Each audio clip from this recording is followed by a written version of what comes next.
Hello YouTube, Salivate Metal here, with my third video in my series of silver pet peeves. In this installment, we discuss the term junk silver. I've never understood why people use that term.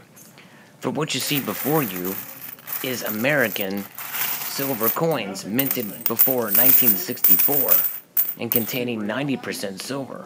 Now many nations have silver coinage in varying different degrees of silver content. Some 800 fine, some 500 fine, some sterling silver 925 fine. But nonetheless, in the United States, I like to refer to this particular coinage as constitutional silver, as it says in Article 1, Section 8, that the Congress has the power to coin money, and in Section 10, it says that we will pay our debts in silver or gold coins.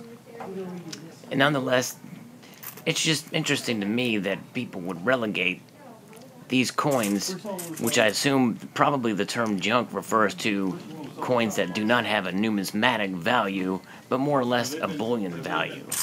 But I think junk is an incorrect term to use, and that we should find another term for it. I like to use the term constitutional silver with reference to American coins, and for other nations, whatever their basis of, I would just like to say silver coins.